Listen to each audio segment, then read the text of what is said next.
Our movie today begins with the original Spider-Man, known as Peter Parker, who introduces himself as a kind and friendly person who loves helping others. We see Spider-Man's superpowers and how he's constantly able to save his city. On the other side, we meet a young man named Miles who is sitting and drawing stickers to paste around the streets. At that moment, his mother comes to ask him to get ready for school. We learn that Miles lives with his father, a police officer named Jeff, and his mother, Rio. A bit later, we see Miles walking through the street where his old school is in Brooklyn. He runs into some of his old friends who greet him warmly and tell him they miss him. He continues sticking his drawings on the walls and street signs, and just then his father, Jeff, sees him and comes by in his police car to pick him up for school. He tells him to stop putting up those stickers. While they're talking, they hear a news report on the radio about recent incidents, but as always, Spider-Man managed to save the day. At that moment, we realize that Jeff doesn't like Spider-Man. He thinks that he and the rest of the police force work harder and fight crime every single day. Miles tells his father that he wants to go back to his old school in Brooklyn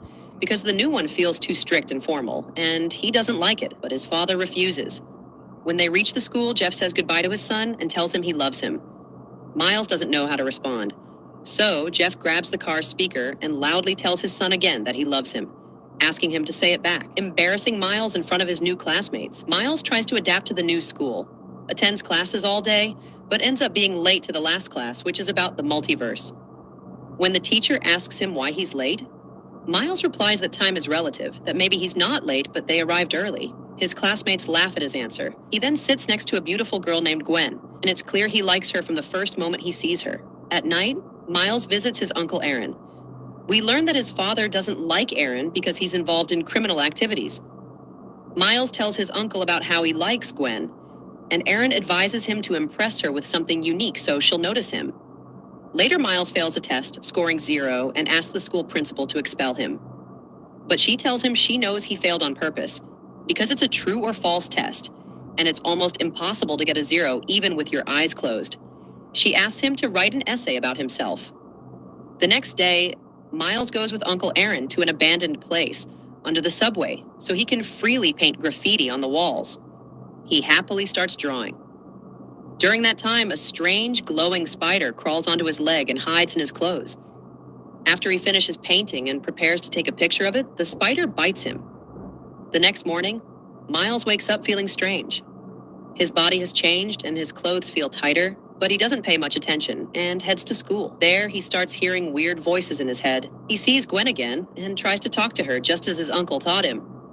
But when he puts his hand on her shoulder, it sticks, and he can't pull it off. Gwen has to cut part of her hair to free herself. Miles walks out to find everyone staring at him, and he feels extremely embarrassed. When a security guard calls his name, Miles panics and runs away. He doesn't understand what's happening to him. He jumps out of a window and discovers he can now climb walls like a spider. Still confused, he's shocked by his new powers and realizes he now has the same abilities as Spider-Man. He goes to his uncle's place for help, but finds he's not home. So he returns to the place where he was bitten. There, he finds the same spider, and when he touches it, strange radiation begins to affect him. Suddenly, he hears a loud noise and follows it to find Spider-Man fighting Kingpin. Unexpectedly, Miles finds himself in the middle of the battle. He doesn't know how to react or even how to escape. When he tries to get away, he falls from a very high place and screams until Spider-Man hears him and saves him at the last second. Spider-Man senses a strange connection between him and Miles. He realizes that Miles now has the same powers and tells him he's going to become Spider-Man too. But Miles refuses, saying he doesn't want these powers. Spider-Man tells him he has no choice, reassures him that he'll be okay, and promises to help. Then, Spider-Man rushes off to destroy the massive machine before the temporal rift closes. But suddenly, the villain Kingpin appears with many monsters from other dimensions. They're using a particle collider to open portals to 5 different timelines. During the battle, Spider-Man accidentally falls into the collider's core and a huge explosion happens. A massive explosion occurs. Once things calm down, Miles rushes to check on Spider-Man, who appears severely injured and exhausted. Spider-Man asks Miles to work with him and hands him a key. He explains that the key must be used quickly to destroy the machine, or else everything and everyone they know, including Miles' family, will vanish from existence. As Miles walks away, one of the villains finds Spider-Man's mask and kills him. When Miles witnesses this, the villain orders the others to hunt him down. A huge chase breaks out through the subway and the city streets, but Miles manages to escape and returns home, where it's clear his father, Jeff, had been extremely worried about him. Miles then asks his father if he still hates Spider-Man. His father responds that he hasn't changed his mind. Soon after, news of Spider-Man's death spreads everywhere and people mourn his passing deeply. Miles visits a costume shop and buys a Spider-Man suit, even though it's way too small for him. He wears it under his clothes and attends a press conference held by Peter Parker's friend, Mary Jane. After that, he gathers all the Spider-Man comic books he can find to learn where Peter used to train. He climbs to the top of a building and attempts to leap off, terrified. When he jumps, he fails to use his new powers and crashes to the ground. Meanwhile, the key that Spider-Man gave him to disable the collider breaks, leaving Miles feeling defeated and hopeless. He decides to visit Peter Parker's grave and apologize for failing to stop the collider and for breaking the key. Suddenly, a stranger appears behind Miles and grabs him. Miles panics and attacks the man until he blacks out. When he wakes up, he discovers that this stranger can also shoot webs and looks just like Peter Parker, only older. At that moment, the police arrive. Miles quickly ties the man up and escapes with him. When the man regains consciousness, he finds himself tied up in a secret underground place owned by Miles's uncle. Miles interrogates him, wanting to know who he is and why he resembles Peter Parker. The man reveals that he is Peter Parker, but from another dimension, another version of Spider-Man. Miles begs him to train him, but when Peter tries to swing, he fails. His body is weak from being in the wrong universe. Still, Peter decides to leave and return to his own world, but Miles pleads with him, saying he needs training to defeat the villain known as Kingpin. When Peter hears that name, he changes his mind and agrees to work with Miles to destroy the collider. After giving Miles some basic training, they both head to a lab to access the main computer. Peter hacks in and opens the system. Miles follows him in and, to his surprise, discovers a new power. He can turn invisible. Suddenly, a scientist walks in, thrilled to see Peter alive. Peter distracts her so Miles can use his new power to access the computer, but Miles doesn't know what to do, so he grabs the computer and runs. The scientist then reveals mechanical arms and grabs Peter by the neck, and a massive fight breaks out. Peter and Miles manage to escape into the forest, but she chases them down, destroying trees along the way. She corners them and retrieves the computer. Suddenly, a girl in a Spider-Man suit appears, fights off the scientist, and takes back the computer. When she removes her mask, it's revealed to be Gwen. She explains that she was also bitten by a radioactive spider 2 years ago and lost in the multiverse, arriving in this world a week ago. In her universe, Peter Parker also died. She had been disguising herself as a regular girl so no one would recognize her. Now Miles is joined by 2 Spider-Men from alternate realities. They leave together and the story shifts to Kingpin. He stands before a photo of his wife and remembers the time Spider-Man almost defeated him. Back then, when his wife and son discovered he was a villain, they fled and died in a car accident. Kingpin, overwhelmed with grief, blames Spider-Man for their deaths. His assistant arrives and tells him that she saw 3 Spider-Men, meaning the collider is working and the dimensions are overlapping. Back with Peter, Miles, and Gwen, they arrive at Aunt May's house. She is touched to see Peter, but quickly realizes he's from a different universe. Peter apologizes for his past and shows her the broken key. Aunt May sympathizes and takes them to Peter's old lab, where they can build a new key. The lab is filled with all the equipment Peter once used. Gwen watches in awe.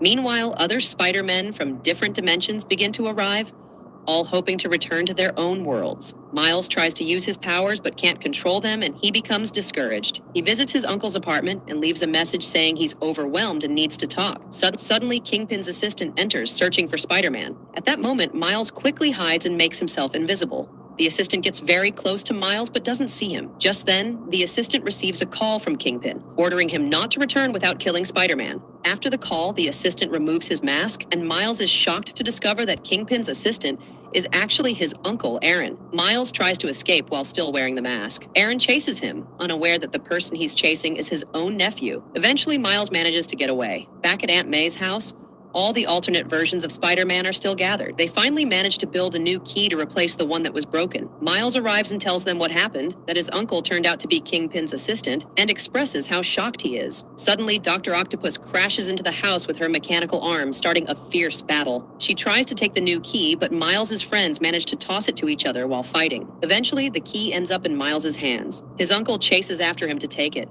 Still unaware that it's Miles behind the mask, after a long chase, Aaron finally catches Miles. Just as he's about to finish him off, Miles removes his mask and reveals his identity. Aaron is stunned to realize that Spider-Man is actually his nephew.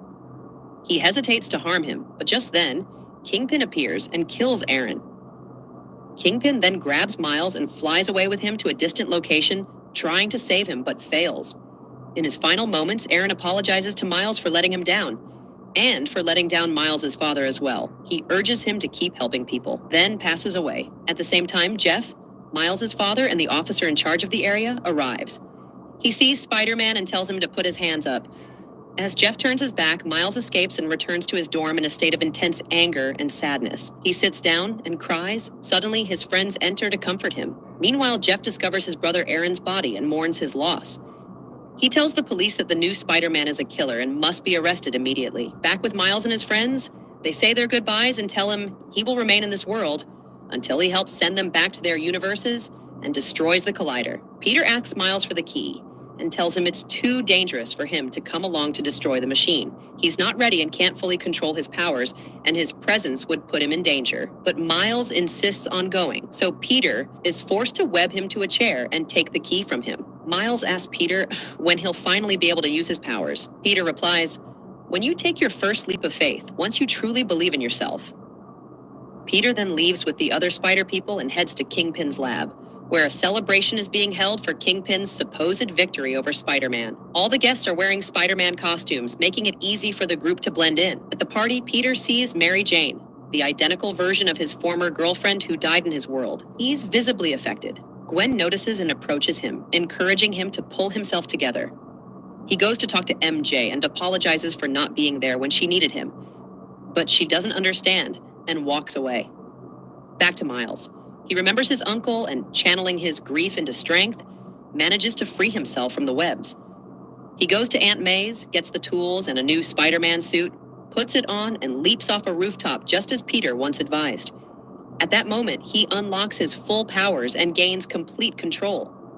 In the lab, Kingpin seals the place and orders his assistants to activate the Collider, causing a temporal disturbance across the entire city and randomly opening 5 different universes. The machine begins working, and Peter and the others rush to stop it.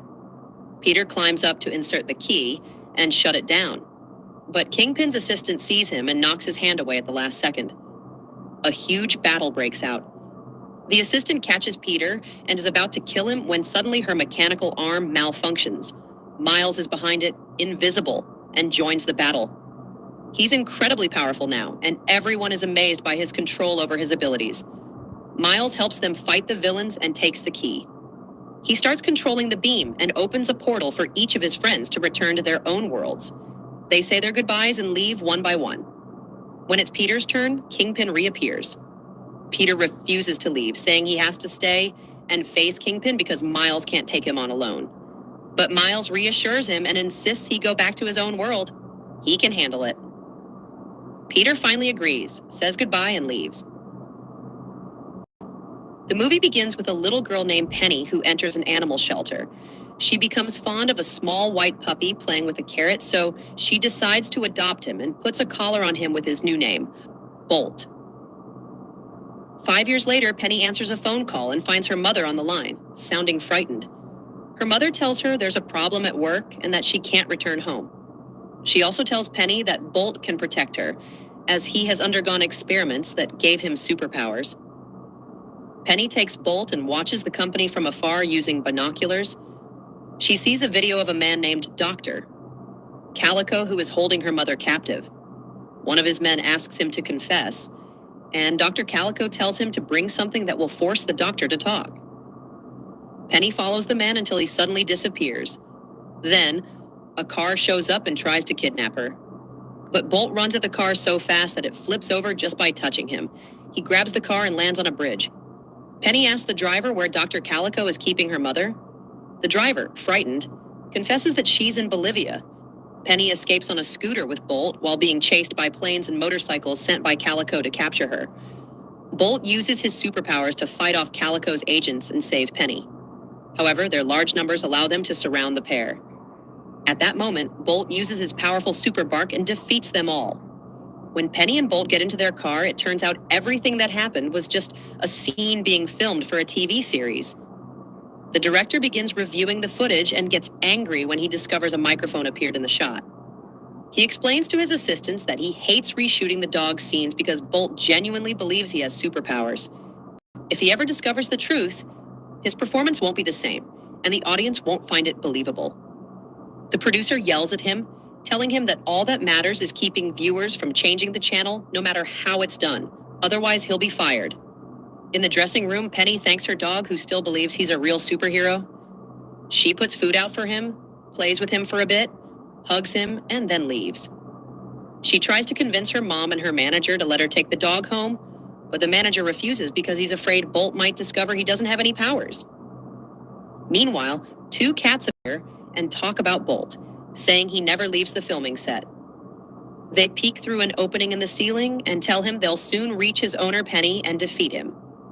Bolt responds by warning them that they've chosen the path of evil, which will only lead to their destruction. One of the cats tells him that the green-eyed man has a plan and will carry it out, and he'll kill the girl. They leave, and the crew resumes filming another scene with Bolt under the director's close supervision. In the final shot, Dr. Calico, with his green eyes and pet cat, appears and kidnaps Penny.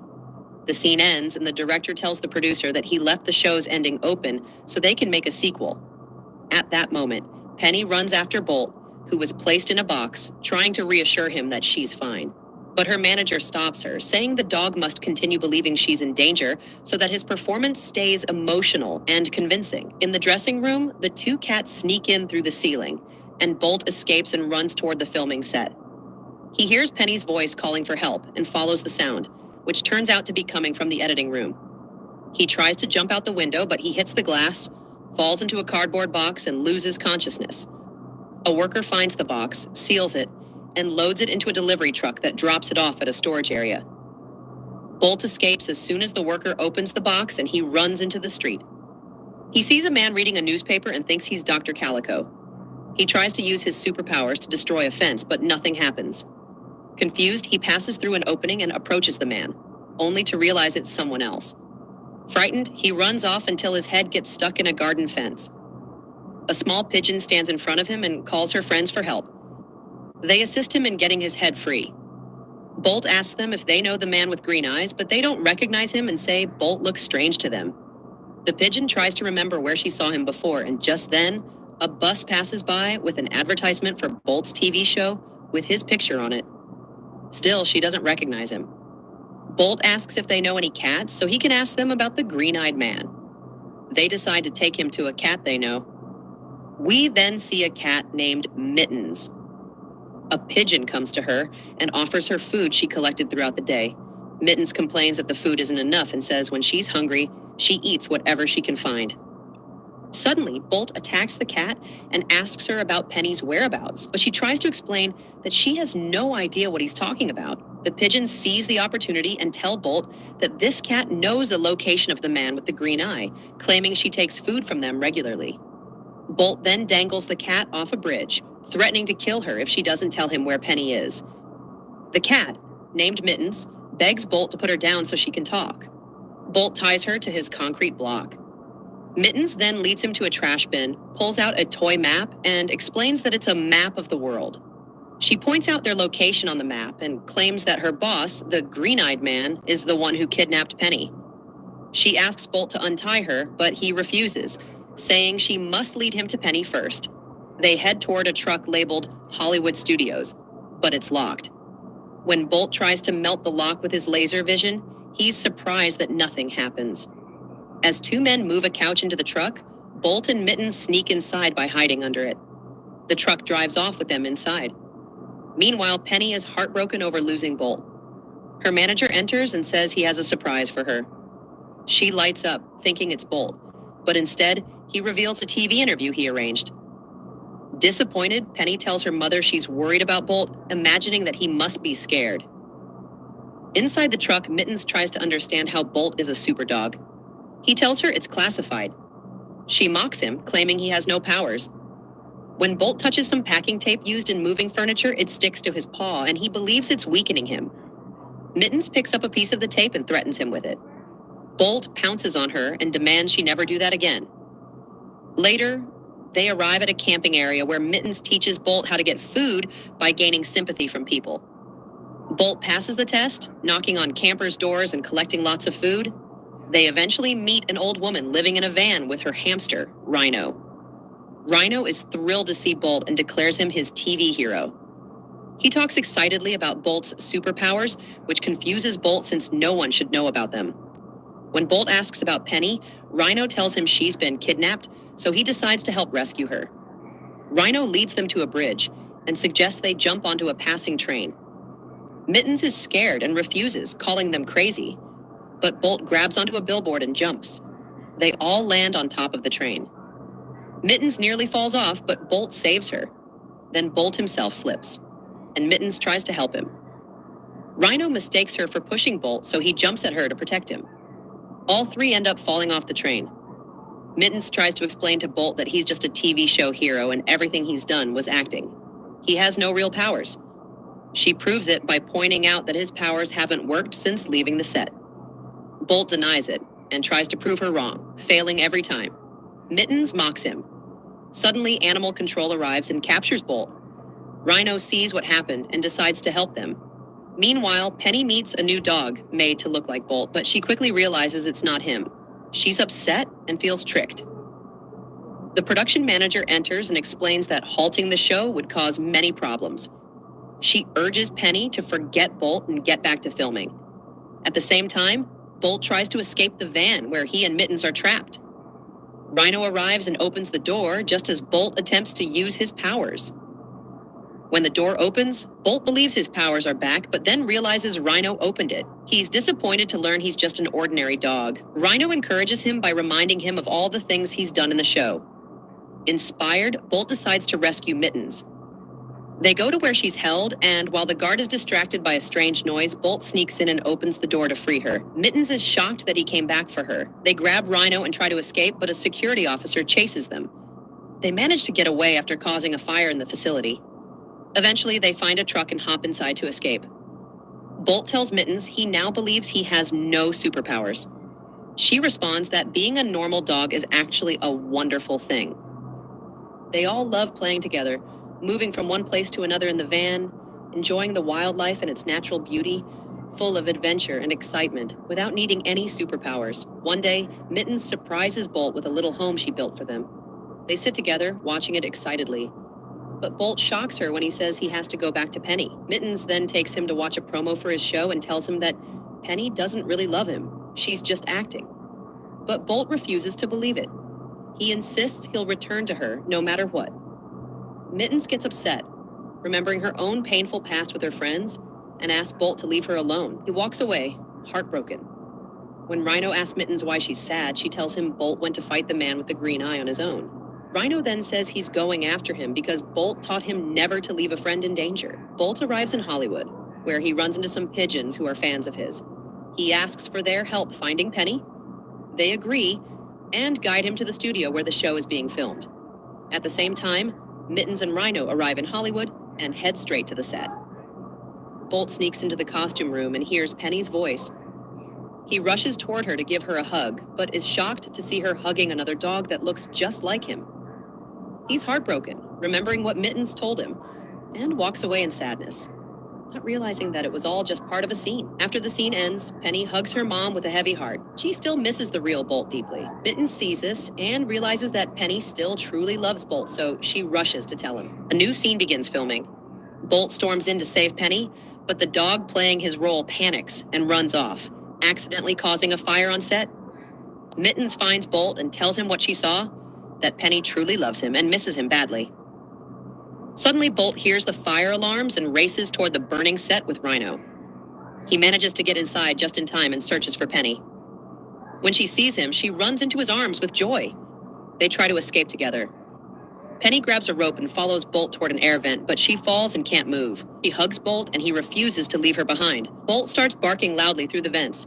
His voice is heard by everyone and firefighters rush in to rescue them. Penny's mom comes to check on her in the ambulance. When Penny's agent shows up, Mom slaps him and tells him he's fired. He then decides to adopt Bolt and Mittens. They all move in together and spend their days playing happily in the garden, living as one big happy family. And in the end, if you enjoyed the video, don't forget to support us with a like and subscribe, and most importantly, turn on the notification bell. See you soon.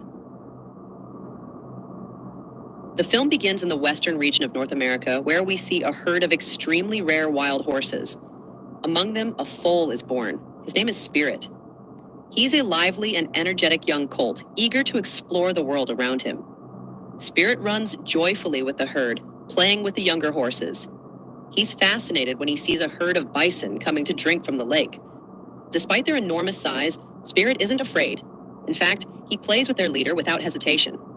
As time passes, Spirit grows stronger. We see him racing with an eagle, eventually outpacing it.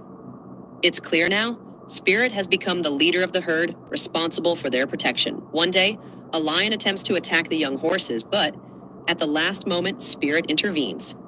He charges the lion, knocks it to the ground, and scares it off until it runs away. Because of his bravery, Spirit is praised by his mother and the entire herd. We see how happy he is to be with them. At night, he goes around checking on each member of the herd to make sure they're safe. Later that night, he notices a strange light deep in the forest. Curious, he decides to investigate. He asks his mother to stay with the herd and sets off alone. He runs until he reaches the source of the light and discovers a group of tied-up horses. One of them warns him to run, but Spirit ignores the warning and continues to explore. He's stunned when he sees humans, fast asleep. It's the first time he's ever seen such creatures. Accidentally, he knocks a boot onto one of the hunters, waking him. The man and his companion are amazed to see Spirit, realizing he's an incredibly rare horse. Spirit watches them for a while until the leader of the hunters wakes up. Spirit immediately bolts, and the leader commands the men to capture him. They chase after him, but Spirit outruns them, circling back to start a fire near their horses before escaping again. He runs back to his herd and warns them to leave the area. Then, to protect them, he returns to the hunters, provoking them so they'll chase him instead. He leads them into rocky terrain and runs along cliffs and steep paths. Just before escaping, a soldier throws a rope around him, pulling him down. When Spirit tries to fight back, more ropes are thrown, binding him tightly from all sides. He struggles but can't escape. When he sees his mother and the herd coming to help, he shakes his head, refusing their aid. He doesn't want them to get captured too. They obey his wishes and flee. Even the horses with the hunters want to help, but they're powerless to do anything. The hunters take Spirit with them. On the way, he tries to escape several times but fails. He calls out to his eagle friend for help, but the bird can't get close because of the hunters. After a long journey, they arrive at a U.S. military fort located in the desert. Spirit is amazed by the number of armed soldiers and the many horses there. 4 soldiers attempt to subdue him, but Spirit refuses to submit. The commander fires a shot into the air to scare him, then approaches. The soldiers are confident. They've broken many wild horses before and believe this one will be no different. But Spirit snaps the commander's stick in defiance, showing no fear. They tie him up in a pen meant for new horses. A man comes to cut his mane, but Spirit bites him. Furious, the man orders the soldiers to tie Spirit more securely and returns to finish cutting. When he tries to fit a horseshoe, Spirit kicks him hard, knocking him out. The man loses his temper and demands Spirit be bound from all sides. But even that doesn't stop him. Spirit breaks free, knocks the man unconscious, and continues resisting. Next, the soldiers move Spirit to the training yard, trying to break him. They place a bridle on him to control him, but it has no effect. Every time a soldier tries to ride him, Spirit runs, bucks, and throws them off. One by one, he hurls every soldier to the ground. The other horses watch in awe, cheering him on. But the commander grows furious. The soldiers, on the other hand, are terrified.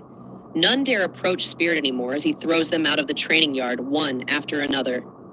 He eventually charges toward the commander himself, who stands his ground. He then orders the soldiers to tie Spirit to a post and deny him food or water for 3 days. Spirit is tied in the middle of the training yard. No matter how hard he tries, he can't break free. At night, he looks up at the sky, longing deeply for his mother and the rest of the herd. The next morning, Spirit wakes up feeling very thirsty. He watches as the colonel drinks water. Suddenly, the soldiers arrive, dragging with them a Native American man named Little Creek. They inform the colonel that this man had been stealing from their supplies. The colonel orders them to tie him up and deprive him of food and water. When Little Creek sees Spirit, he's surprised by his appearance. So different from the soldiers. From that moment on, Little Creek tries to play with Spirit, but Spirit shows no interest at all. That night, Spirit hears a strange sound coming from Little Creek and realizes he's communicating with someone outside the camp.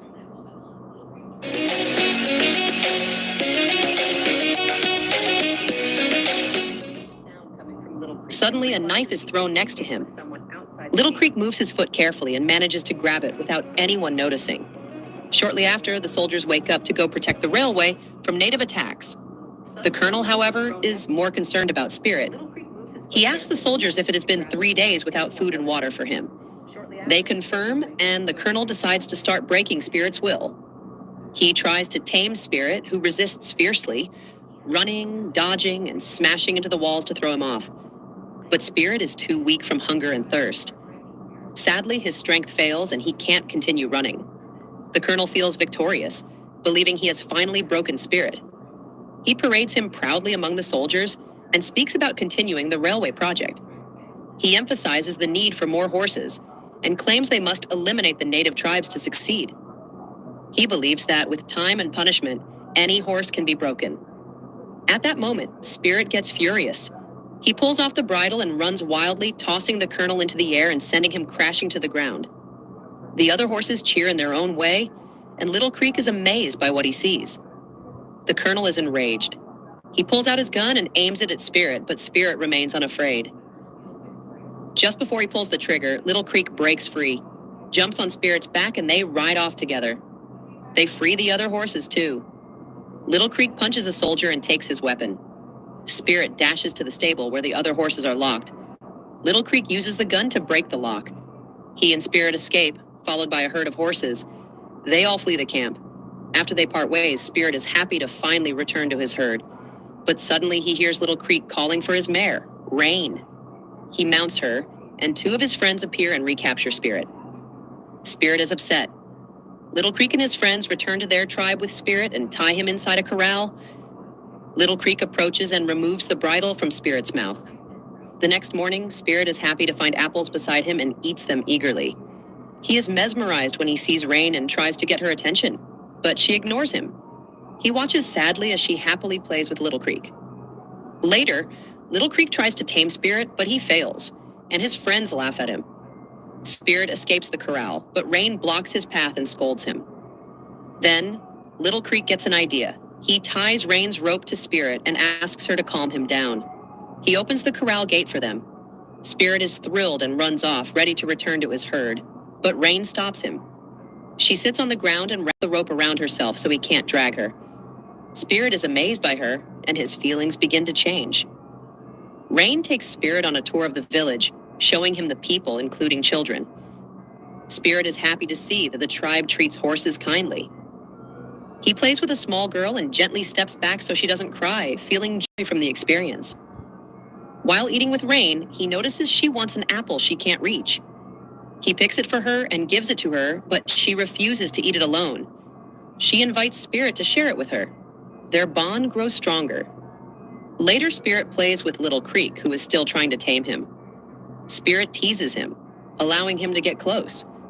Just as Little Creek tries to mount him, Spirit tricks him and throws him off. Little Creek's friends laugh, but Spirit spooks and chases them off as well.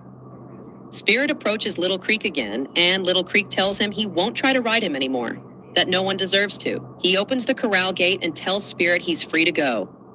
At first, Spirit is hesitant, but then he walks out and looks back at Little Creek with appreciation before leaving. He finds Rain again, who is happy to see him free. He invites her to come with him to join the herd, but Rain refuses. She wants to stay with Little Creek in the tribe. Suddenly, the ground begins to tremble.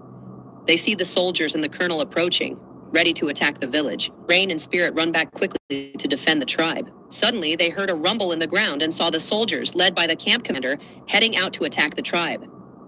Reno and Spirit quickly rushed toward the village to help its people, who were already fighting off the soldiers. Kirk mounted Reno and leapt to attack the commander, but the commander fired his gun at Reno, causing him to fall into the river. Just before the commander could kill Kirk, Spirit intervened, knocked the commander down, and saved Kirk as well. Spirit ran as fast as he could to reach Reno, who had been swept away by the river. He dove into the water at full speed, got close to Reno, and managed to reach her. But unfortunately, the current was too strong, and Spirit couldn't carry her out. They both ended up falling off a high waterfall. A while later, Spirit emerged from the water and found Reno lying unconscious on the riverbank. Saddened that she couldn't move, he approached her, lay down beside her, and stayed with her all night, wishing she would be okay. After some time, a group of soldiers arrived and captured Spirit. He tried to fight back but failed. They took him away and left Reno behind because she was weak and injured. Spirit was devastated, especially when he saw Reno losing consciousness. He believed she had died. Feeling broken, he gave up and went with the soldiers. After the soldiers left, Kirk arrived, checked on Reno, and was deeply saddened by what had happened. He decided to save Spirit, just as Spirit had once saved him. Meanwhile, the soldiers brought Spirit to a train filled with horses belonging to the Native Americans. The horses were overjoyed to see Spirit and tried to comfort him, but he remained heartbroken, believing Reno had died. The train began moving with all the horses aboard. Spirit had lost all hope, but then he remembered his mother and his herd. That gave him the will to fight for his freedom and return to them. Eventually, the train stopped, and the soldiers unloaded Spirit and the other horses. Spirit was confused, unsure why they had brought them to this place, until he overheard the men talking and realized they planned to use the horses to pull train cars and link the railway tracks. At that moment, Kirk was sent on a mission to free Spirit. Back at the worksite, the soldiers tied Spirit and the other horses to the train car, forcing them to pull it up the mountain. Spirit, along with the rest, began dragging the heavy car. After a while, they reached the mountaintop. There, Spirit saw the workers building the railway and realized it was headed straight toward his herd's homeland. Refusing to help them, Spirit noticed that the train car could roll off the mountain if all the horses let go. That sparked an idea. He pretended to be dead. This tricked the guards into unchaining him. Once free, Spirit seized the opportunity, broke loose, and ran straight to the chains that held the train car. He destroyed one of the chains, freed a group of horses, then broke the second chain and shouted for the others to escape. The train car began to roll away, and despite the humans' efforts, they couldn't stop it. Before Spirit could flee, a group of soldiers chained him again, but he fought back, broke free, and ran. He dashed down the mountain as fast as he could with the runaway train car speeding toward him. The car flew through the air, almost crushing him, but Spirit narrowly dodged it. The car continued tumbling down the mountain violently, heading in their direction. Spirit kept running as it smashed into another train, causing massive destruction. Spirit felt proud of what he had done and kept running, trying to escape the forest, which was now engulfed in flames. But as he ran, a chain got caught on a tree trunk, trapping him. He couldn't break free. Just before the fire reached him, Kirk arrived, freed him, and the two of them ran and leapt into the river. Spirit lost consciousness. He later woke up to find that Kirk had saved him, and even brought him apples to eat. Kirk splashed water on him playfully, and the two shared a moment of joy. Spirit was truly happy that Kirk hadn't abandoned him and had come back to rescue him. But suddenly, the camp commander appeared with a group of soldiers, and they opened fire. As Kirk ran, he fell to the ground. Spirit turned back, picked him up, and ran to escape from the pursuing soldiers. Spirit kept running fast until they reached a rocky area. The soldiers followed. Kirk grabbed a stick, wedged it between two rocks, and knocked down one of the soldiers. Then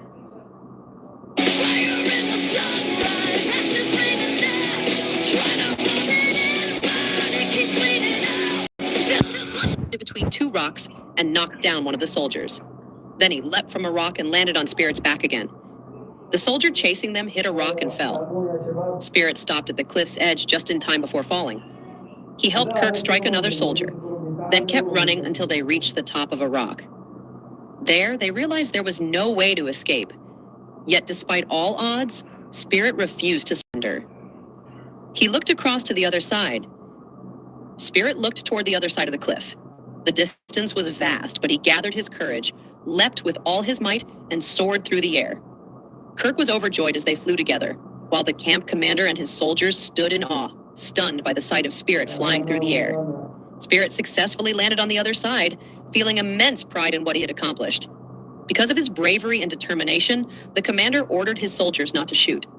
Instead, he showed respect for Spirit's strength and perseverance, looking at him with admiration before walking away with his men. Spirit and Kirk were filled with joy. They danced happily together, and Kirk mounted Spirit's back once again. They galloped off swiftly.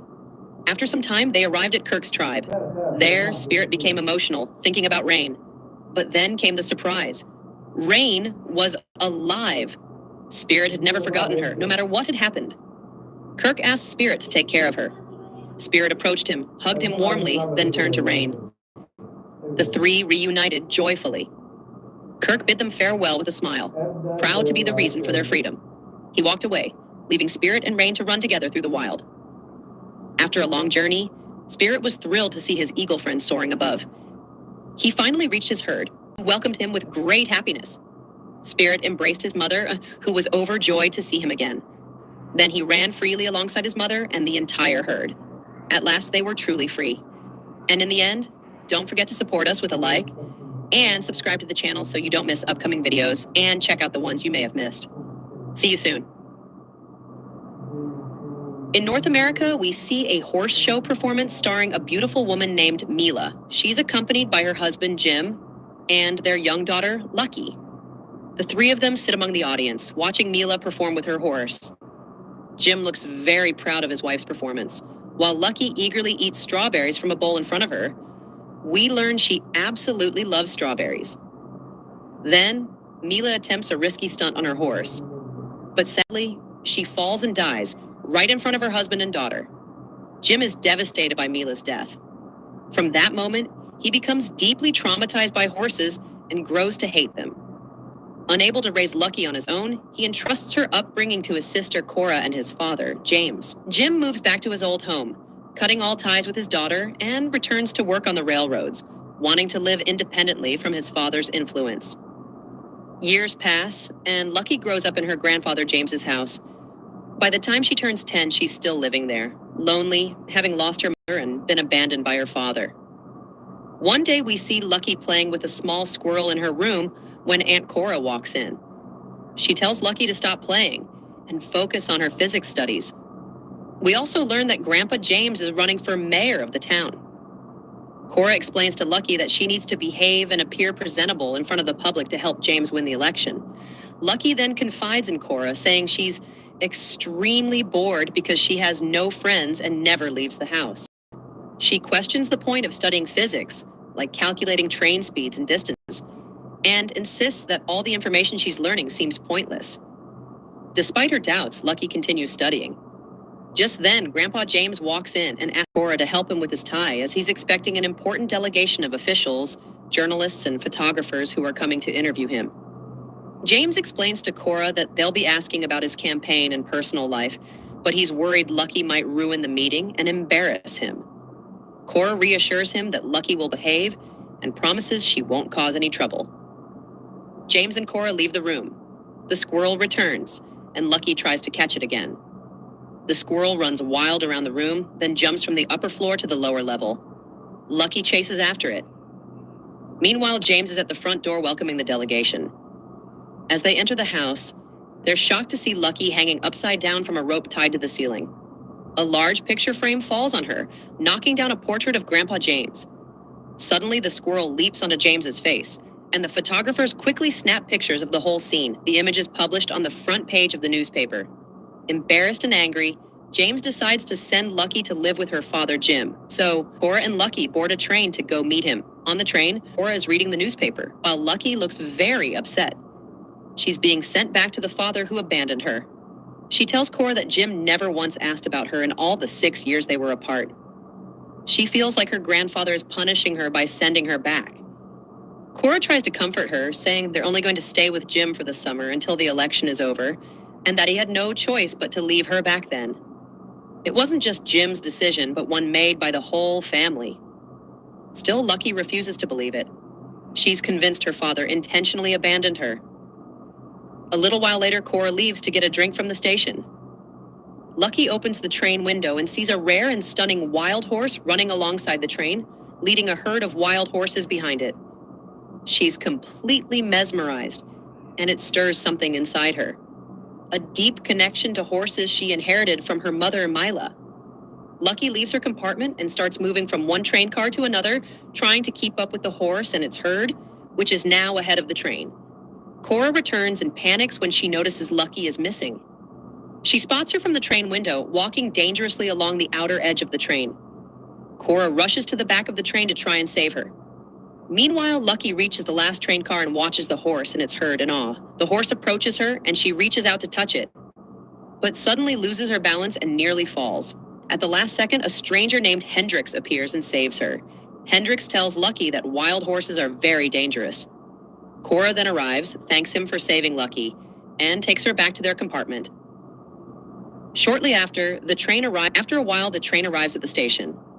Lucky appears visibly upset because her father didn't bother to come and greet them. Meanwhile, we see Hendrix getting off the train with his gang. He tells them he spotted a herd of wild horses nearby and suggests they capture and sell them.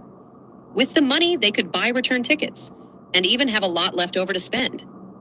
Lucky overhears Hendrix's plan and becomes very upset. She then learns about a nearby horse show and decides to stay off while her aunt is distracted. At the show, she witnesses an impressive horse performance. The host of the event, named Granger, appears on stage with his daughter, Prue, who's also part of the show. We find out that Granger owns several horse stables and that his daughter inherited his love for horses. Prue notices Lucky in the crowd and instantly recognizes her as Mila's daughter due to the strong resemblance. She warmly greets her and gives her a scarf that once belonged to Lucky's mother. Lucky is deeply touched. Granger introduces his daughter, Prue, who performs a stunning routine with her horse. Soon after, Cora finds Lucky and tells her she was very worried when she disappeared. The two then try to figure out where Jam's house is. A young boy named Snips appears with his small donkey and offers to take them to the house for a single cent. Cora agrees and gives him the coin. Snips then points to a house, claiming it's the one they're looking for.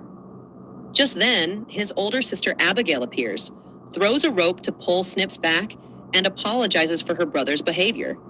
She returns the cent to Cora and tells Lucky that her mother, Mila, was very well known in town. At that moment, Granger calls out for Prue to return to the show. Prue quickly says goodbye to Lucky and rushes off.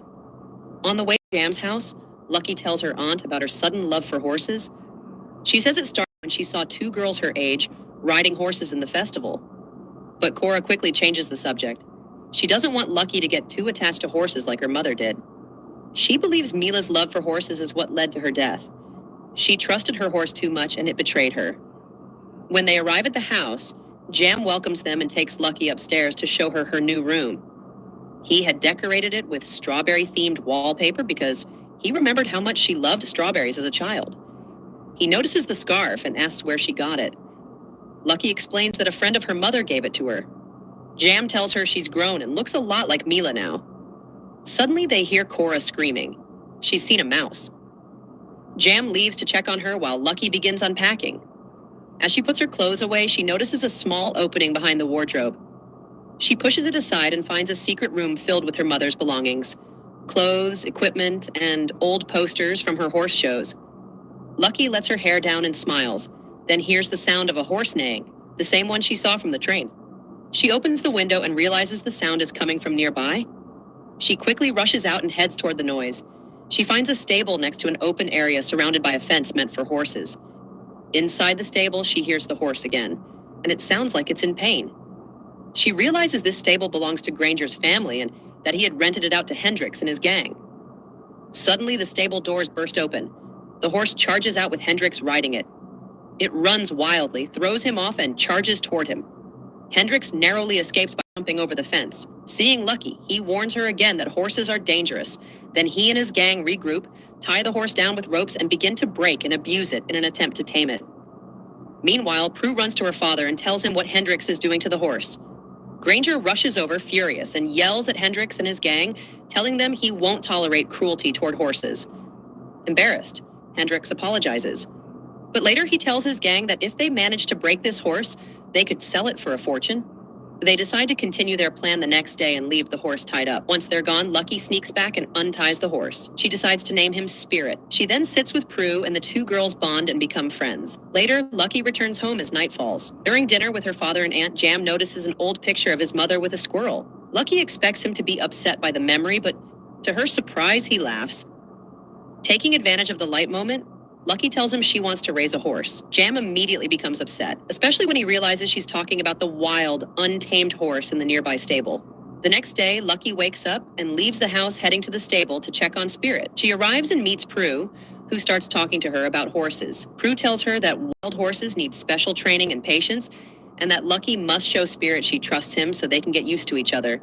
And he becomes obedient because horses love when their owner shows confidence in them. After that, Lucky gives Spirit a potato to eat, but he refuses. Just then, Abigail arrives and hands Lucky an apple, suggesting she try feeding Spirit an apple instead. Spirit happily takes the apple from Lucky's hand, showing he loves apples, and Lucky is thrilled because Spirit finally eats from her hand. When Lucky returns home, she finds a box full of apples in front of the house. Jim had collected them from their garden. She takes the apples back to Spirit and keeps feeding him through the night.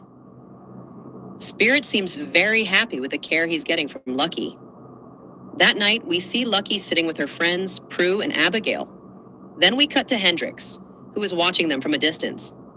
He observes how they treat the horse and realizes that Spirit has started to care for Lucky. The next day, Lucky rides Spirit for the first time.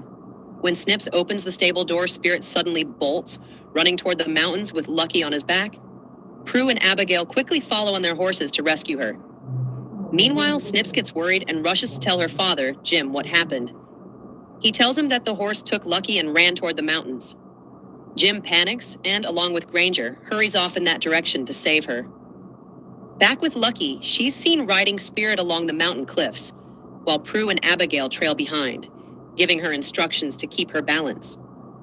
When they notice the rest of the slope is broken, they tell Lucky to jump off Spirit quickly so they can catch her. Lucky jumps at the last second, and Spirit continues on alone. At that moment, Jim and Granger arrive at the scene. Jim is extremely worried about his daughter and scolds her for not listening to him. He takes her home, still upset, and tells her she's too stubborn and that he has decided to send her back to her grandfather, James. Lucky is heartbroken and tells him that he's abandoning her again. She runs to her room in tears. That night, Lucky sneaks out of the house without her father or aunt noticing. She takes some apples and walks into the forest, following the railway tracks until she meets Spirit and his herd. They gather around her as she feeds them the apples, and the horses seem happy and at peace. Suddenly, Hendrix and his gang appear, carrying ropes to capture the horses. Lucky tries to stop them, but Hendrix pushes her away. At that moment, the train arrives, and the gang begins loading the horses into the train cars and locking them in. They fail to capture Spirit. Before they leave, Lucky overhears them saying they're taking the horses to the port to smuggle them on a cargo ship. The train departs with the horses, and Lucky returns to the village with Spirit, who trusts her to help him rescue his family. She heads to Granger's stable and finds Prue there.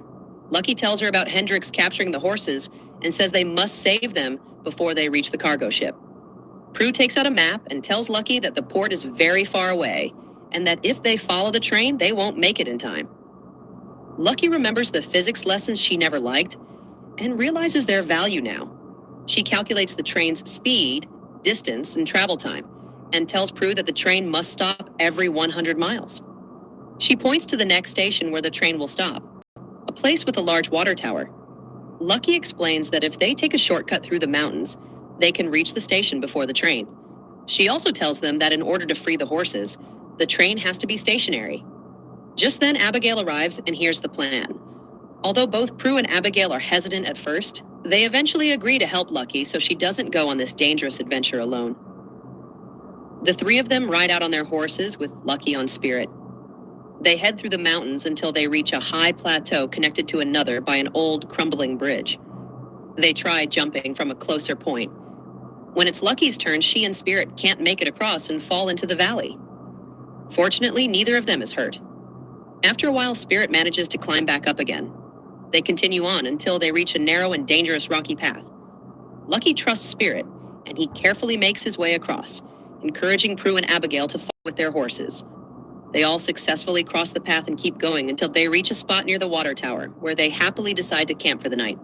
The next day, they head to the water tower just as the train arrives. Meanwhile, we see Granger entering his stable where he finds Snaps. Granger learns that Prue, Abigail, and Lucky went to rescue the wild horses from the gang that kidnapped them. Worried about his daughter, Granger rushes to Jim's house and tells him the girls are in danger, explaining what happened. Jim becomes extremely worried for Lucky. He heads to a storage shed beside his house, where he had previously designed a high-speed train car, naming it Mila after his late wife. He and Granger immediately set off in the train car, speeding toward the rescue. The next morning, Lucky hears the train's whistle while sleeping. She quickly wakes up and sees Spirit running toward the train, realizing it arrived earlier than expected. She wakes up Prue and Abigail, and all three run toward the train. Unfortunately, Hendrix spots Spirit and orders his gang to capture him with ropes and load onto the train, which they do successfully. Lucky and her friends are unable to save the horses. As the train departs quickly, Lucky feels devastated, especially because Spirit was also taken. But her friends encourage her, reminding her they still have a chance to reach the harbor before the train does. This lifts Lucky's spirits, and she and her friends hurry to the port. There, they find the train and the cargo ship. Lucky manages to climb onto the train and enters the car where Spirit is held. She frees him, but unfortunately, the other horses have already been loaded onto the ship. Lucky and Spirit then leap onto a high platform. At that moment, Jim and Granger arrive at the harbor in the fast train car. When Jim sees his daughter jumping over the ship on horseback, he becomes very worried, especially as the ship begins to sail. Realizing he can't bear to lose his daughter again, Jim and Granger get into a small boat and row quickly after the ship. Meanwhile, Lucky searches for the hold where the gang has kept the horses and manages to reach it and set them all free. At the same time, Hendrix and his gang try to capture Spirit with ropes. When Hendrix manages to tie him up, Lucky climbs onto Spirit and charges straight at Hendrix, knocking him into the sea. Just then, Lucky sees Jim and Granger arriving to save her.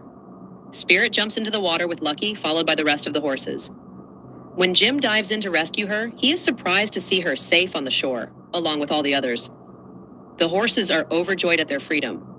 Lucky apologizes to her father, and he apologizes too, telling her that if her mother were alive, she would have done exactly the same.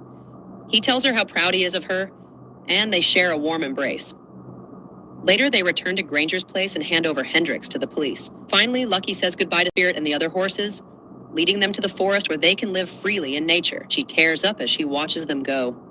When she returns home, her Aunt Cora tells her the vacation is over and that she's packing for their return to the city. Lucky asks her if they can go to the horse festival first. Cora agrees. Lucky wears her mother's dress and makes a wish. Her father tells her that the festival was her mother's favorite. At the festival, Jim goes on stage and tells his daughter that he may have let her go once, but he promises never to do it again. He asks her to stay with him, and Lucky agrees. Everyone cheers at the news. Jim sings to his daughter, and Lucky dances with her friends, full of joy. أكل شفشف الضوز جليد بيفك الجو ب10 روايح منعشة. Our movie today begins with a squirrel named Surly. He starts talking and introduces himself more, saying that the most important thing in his life is food. He also introduces us to his friend, a mouse named Buddy, whom he says is his best friend and that he is mute. At that moment, Surly and Buddy notice a nut cart nearby. They get very excited and decide to steal it. Meanwhile, we move to the city park, where we see the leader of the animals, a raccoon named Raccoon. We see him collecting food from the animals and storing it inside a tree as they're preparing for hibernation. Suddenly, a bird arrives and tells Raccoon that it saw a nut cart parked at the entrance of the park. Raccoon sends a squirrel named Andy to steal the nuts from the cart and tells her that the squirrel Grayson will go with her to help.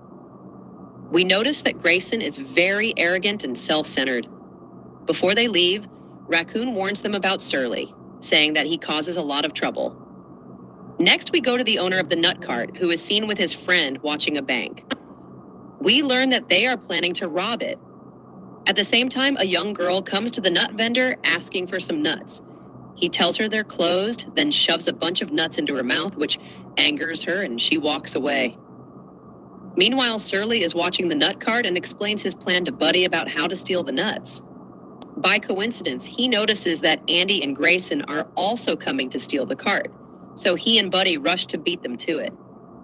At that moment, the little girl returns with a police officer, angry at the vendor for how he treated her.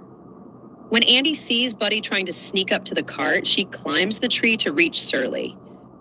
In the process, she accidentally knocks over the bucket Surly was going to use in his plan. Surly gets angry and tells her to leave, saying that he and Buddy saw the cart first. But Andy proposes they work together to steal the nuts and tells Surly that he's a smart squirrel. However, she also tells him he never helps the other animals in the park. Surly ignores her, uses one of his inventions, and jumps from the tree, successfully reaching the cart. Suddenly, the vendor's dog, named Precious, spots Surly and chases him. He tricks her into cutting the gas pipe and disabling the brakes, causing the cart to start moving. Andy quickly reacts, jumps, uses a bucket and rope, and tries to stop the cart. But the cart speeds up, enters the park, flips over, and catches fire. At that moment, Grayson arrives and tries to help, but the flames reach the gas pipe, causing the cart to speed up even more. Grayson tries to close the pipe and asks Surly to help, but Surly ignores him, grabs a sack of nuts, and jumps off the cart. The cart continues speeding towards the tree where the animals stored their food for winter. When Raccoon and the animals see it coming, they run away in fear. The cart crashes into the tree, is launched into a windmill, and explodes, burning the tree down completely. Raccoon and all the animals are devastated by what happened. Then, 2 moles appear and capture Surly. Andy tries to explain everything to Raccoon, but Surly just laughs and mocks them because their entire winter food supply has burned. Everyone becomes angry with Surly and believes that his presence is a danger to the park. They agree he must be banished immediately, and Raccoon likes the idea and decides to expel Surly. As Surly leaves the park, Andy tries to comfort him, but he doesn't care and walks away. He even tells Buddy not to follow him, then leaves alone. A little later, Surly arrives in the city. We see him fall onto some wires, then hit the ground. He keeps running from place to place until he enters a side alley. Meanwhile, Andy feels sad for him. And she's also very upset because their hibernation food storage was completely destroyed. At night, we see Surly sitting inside a trash can, and he gets very scared when he hears a strange sound approaching. He panics and hits the source of the sound, but then realizes it's Buddy. They hug, and Surly seems very upset, telling Buddy that this place is dead, then leaves. As he walks away, he hears another noise and thinks it's Buddy, but then gets terrified when he sees a group of terrifying street rats approaching. Surly runs as fast as he can, trying to escape, and climbs to a rooftop. Unfortunately, the rats surround him and are about to attack. Luckily, Buddy intervenes, throws a flower pot at the rats, scares them off, and rescues Surly from the danger. Surl goes to open the pigeon cages and has them scatter to distract the rats. He grabs Batty and escapes by clinging to a large pigeon. However, the pigeon can't carry both of them and crashes to the ground. At that moment, Surl appears very upset. He's starving and can't find any food. Suddenly, Surl becomes overjoyed when he realizes he has landed next to a nut shop. Excited, he tries sneaking into the store from different spots, but fails each time and even gets electrocuted. Luckily, Batty sees a taxi stop in front of the store and sneaks in along with 2 men who are entering. At that point, we discover that the people inside the shop are actually the gang planning to rob the bank. They welcome their leader, who has just been released from prison. Meanwhile, Batty returns to Surl, signals to him, and they sneak in through the top of the door. But they are shocked to find the place filled with traps. The gang leader is impressed with the location because it's very close to the bank they plan to rob. Suddenly, one of the traps snaps shut on Surl's tail, and he screams in pain. The dog Precious sees him and starts barking. One of the gang members uses a dog whistle to quiet her, but the sound irritates the gang leader's assistant. Surl notices everything happening. Then, the gang heads down to the basement to start digging. Meanwhile, back in the park, the animals decide to send Andy and Grayson on a mission to the city to search for food. As they cross the street, Andy seems annoyed by Grayson's presence. Suddenly, a rat attacks them and steals Andy's bag. Grayson chases after the rat, gets into a scuffle, and ends up hanging onto a train. He manages to retrieve the bag and tosses it to Andy, but unfortunately, the 2 get separated. The next day, we see Surl and Batty after they've eaten all the cheese from the traps. Surl collapses to the ground, and Precious picks up his scent and starts looking for him. He hides inside a cashew machine. As Precious continues barking, one of the gang members uses the whistle again. This time, the gang leader's assistant gets annoyed and throws the whistle away. Precious then finds Surl, breaks the machine, and both of them get burned and thrown out of the store. Batty runs after Searle, and the two escape quickly. After what happened, Searle decides to search for the whistle and eventually finds it. But he drops it. Andy picks it up, and Searle is surprised to see her. He asks her to return the whistle, but she refuses. From his behavior, she realizes he found food and that the whistle has something to do with it. While they're talking, Searle notices the gang leader entering the store and leaving the door open. He and Batty quickly sneak in. They find a massive stash of nuts in the basement and are overwhelmed by the sight. They go down the stairs, amazed at the amount of food. Suddenly, they hear the gang members coming out of the tunnel they're digging, so Searle and Batty hide. They see the gang has created a hole that connects to the side street to remove the debris. Unfortunately, Precious enters the basement, spots Searle and Batty, and chases after them.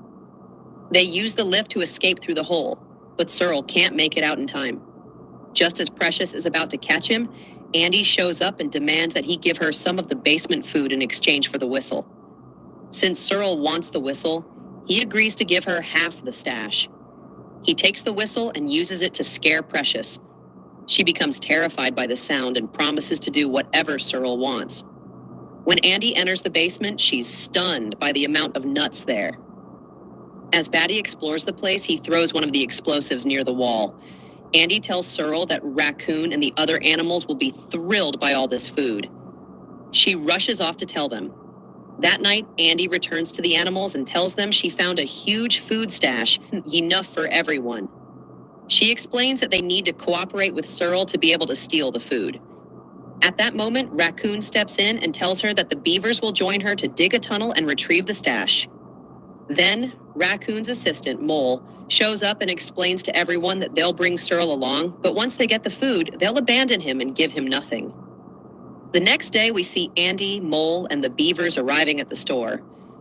Suddenly, Searle appears and figures out where they plan to dig. He tells them they can't use the main door because it's usually locked. After a while, the beavers manage to dig a large hole, but the wall is slowing them down. Then, Precious exits the basement, and Searle goes to her. He's surprised the door is open, and quickly shuts it before anyone notices. In the basement, we see the beavers moving bricks from the wall, which causes a spark that ignites the nearby explosives.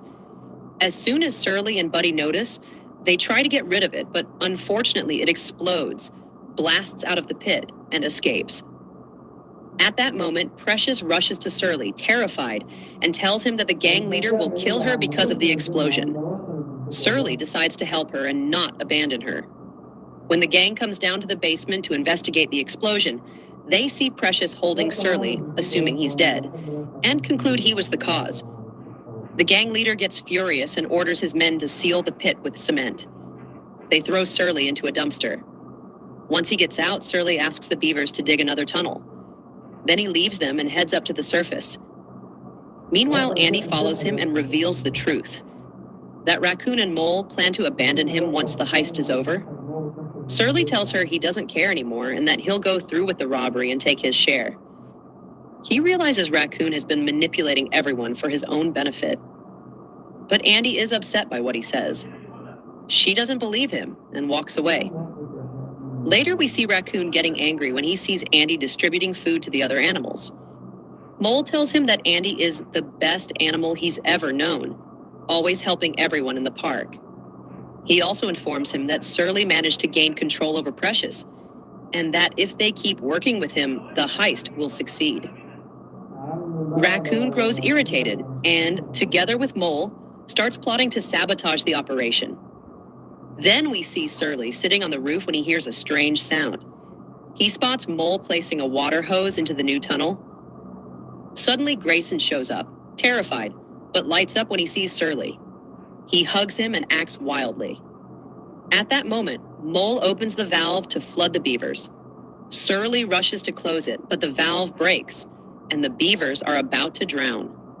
Luckily, the water flows into the gang's tunnel instead. Elsewhere, Raccoon's bird assistant arrives and starts attacking Surly.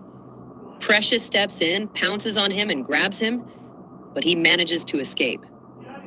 Meanwhile, Surly sneaks into the store, heads down to the basement, uses the lift to pull the beavers out, and tries to save them. When Grayson arrives, he and Precious chase Mole to stop him. Once the beavers come to, they realize that Grayson is the one who saved them. On the other side, Surly manages to catch Mole and demands to know why he tried to ruin the heist. Under pressure from a flashlight, Mole admits that Raccoon ordered him to do it, wanting to maintain his control over the animals in the park. Before Surly leaves, Mole insists no one will believe him anyway. Surly goes to Andy and the beavers on the roof and tells them Mole was acting on Raccoon's orders, but unfortunately, no one believes him. In fact, they suspect he's the one who opened the valve and are certain Grayson saved their lives. Even Andy doubts his story, saying no one saw him trying to save them, not even Buddy. This frustrates Surly, and he snaps, saying Buddy lost his voice and is just a dumb rat. Hurt by Surly's words, Buddy refuses to go with him and feels deeply saddened. Surly, angry and alone, decides to go back to the basement. Unfortunately, one of the gang members spots him and traps him in a cage, preparing to kill him. Suddenly, Lana, the gang leader's partner, arrives, notices the tunnel, and realizes they're planning to rob the bank. The gang leader tells her this will be his last heist. He then goes to his men to prepare the bank explosion. Before she leaves, Lana secretly frees Surly. Surly grabs the bags of nuts and tries to escape, but the rats pounce on him and catch him. At that moment, Raccoon appears, now revealed to be their leader.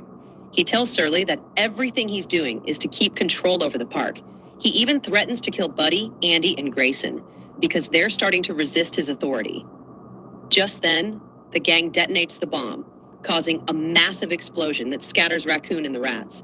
Surly seizes the opportunity and heads back down to the base. The gang manages to break into the bank, stealing all the money and replacing it with bags of nuts. Meanwhile, Andy, Grayson, and their companions are inside the tunnel, running quickly while using the money truck. As soon as the truck reaches the gang leader, the gang is shocked to find Andy and the moles there, and a fight breaks out. The mice also arrive, and Surly starts leaping from place to place while being chased, eventually falling into the traps. Meanwhile, Andy and her team manage to escape and run away. By coincidence, they run into Mole and Raccoon, who tells them that one of the gang's trucks contains the bags of nuts. He asks Andy, Buddy, and the others to enter that truck. As soon as they get inside, Raccoon seizes the opportunity and locks them in. The gang then drives away with the truck. Mole quickly follows them to help, and Surly and Grayson hang on to a flying kite nearby and follow the truck. Raccoon gets angry and follows them, grabbing onto another one of the gang's trucks. When a gang member checks inside the truck to make sure the money is there, he finds the nut bags instead. He realizes that the boss and his assistant have tricked them. In truth, the gang leader and his assistant had loaded the real money into a different truck and are now trying to escape from the rest of the gang members, who start chasing them. At the same time, Raccoon's bird ally attacks Surly and tries to kill him, but Surly takes advantage of the moment and throws him off. Back to Mole and Grayson. They open the truck's door to free Andy and the others. But Raccoon follows them, grabs Surly, and tries to throw him out of the truck. Grayson holds onto him from the other side, and luckily Mole arrives and reveals to everyone that Raccoon has been lying and using them all along. Raccoon loses control and throws Surly out of the truck along with the nut bag. Surly becomes overjoyed when he sees the police cars arriving. Meanwhile, Andy and the others continue chasing Raccoon, who jumps into the money truck, followed closely by Andy. We see the police chasing the gang and finally surrounding them at the bridge.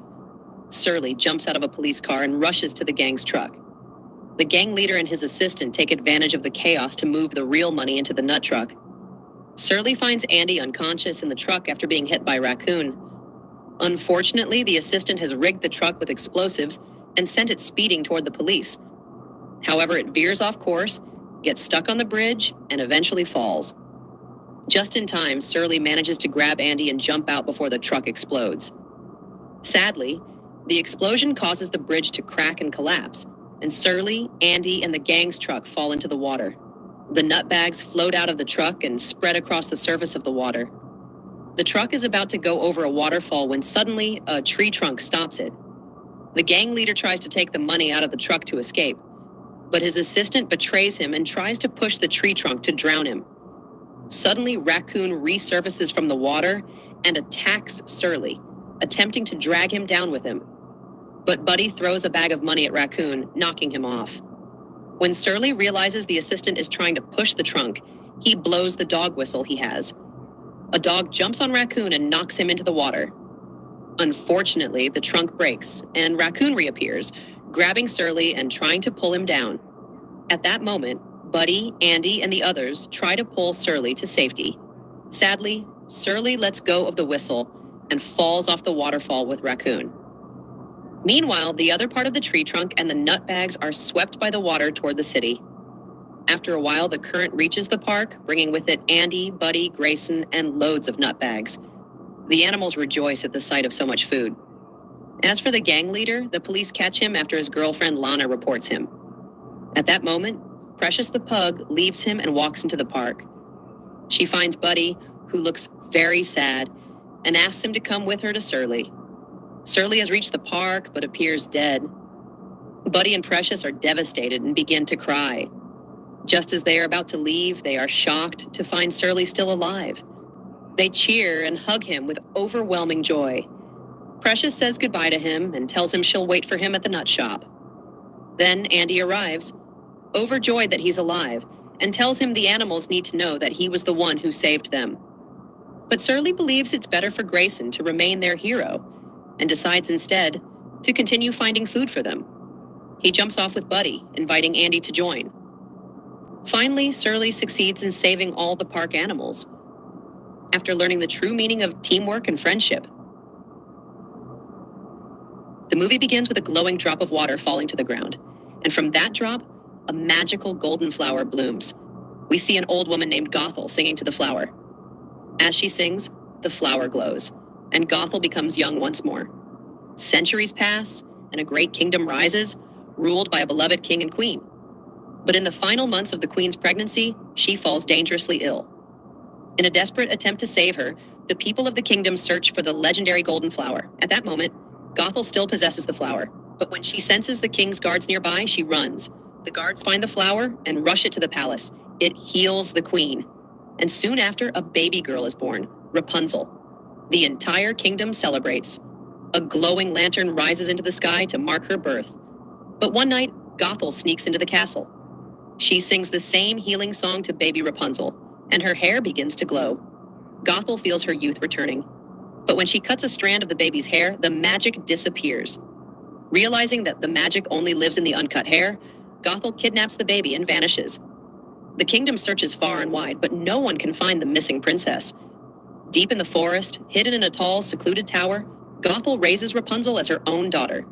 She tells her the outside world is dangerous and forbids her from ever leaving. Years go by. On each of Rapunzel's birthdays, the king and queen release thousands of lanterns into the sky, hoping their daughter will see them and come home. Rapunzel grows up curious and creative. She plays with her pet chameleon, Pascal, who encourages her to leave the tower. But she refuses, convinced the world outside is full of danger and criminals, just as her mother told her. She cleans the tower, brushes her long golden hair, reads books, paints murals on the walls, and plays games with Pascal. As her birthday approaches, she becomes more and more fascinated with the glowing lights she sees in the sky every year. She begs Gothel to let her go see them, just once. But Gothel lies, telling her they're just stars, nothing more. Deep down, Rapunzel knows that's not true. The lights feel connected to her. They appear only on her birthday. Still, she pleads, just one trip, just one chance. But Gothel refuses. She sings a twisted song meant to scare Rapunzel, warning her of the dangerous men outside who would kidnap her and exploit her magical hair. She mocks her, calling her too weak, too naive, and in the end, she forbids her from ever asking again. Gothel leaves the tower. Rapunzel is left heartbroken. Her one wish, to see the floating lights up close, feels impossible. Meanwhile, a clever thief named Flynn Rider is up to no good. Alongside two partners, he breaks into the palace and steals the princess's crown. But Flynn betrays them, escapes with the crown, and flees alone into the forest. Back in the tower, Rapunzel lets down her hair, pulling Gothel up into the tower. Gothel, selfish and manipulative, demands Rapunzel sing to her so she can feel young again. Rapunzel obliges, and the magic works. Then she brings up her birthday and asks to leave the tower just this once. But Gothel lies again, insisting the lights are stars and nothing more. Rapunzel knows it's not true, so she tries one last time. Please let me go, just once. But Gothel becomes furious. She sings her scary song again, reminding her that the world is full of monsters, thieves, and danger. Then she demands Rapunzel never speak of it again and leaves. Left alone again, Rapunzel is devastated. All she wants is to see those lights. Elsewhere, Flynn is on the run. He's annoyed when he sees his wanted poster, especially the way they drew his nose. But suddenly the royal guards appear. A chase begins. Flynn and his former partners flee, but he tricks them and escapes with the crown. The guards pursue him through the forest. He dodges arrows, swings on ropes, and even steals a horse, Maximus. The horse fights back, and in the struggle, the stolen crown goes flying, landing in a tree. Flynn and Maximus chase it to the edge of a cliff. At the last moment, Flynn grabs the bag, but the branch snaps, sending both of them crashing down and separating them. By pure chance, Flynn stumbles upon a hidden path and finds a tall, isolated tower. He climbs it, hoping to hide from the guards, but as soon as he enters, wham! Rapunzel knocks him out cold with a frying pan. She's terrified. She drags his unconscious body across the room, hides him, and investigates the strange object in his bag. She finds the crown, but thinks it's just a funny hat or an odd accessory.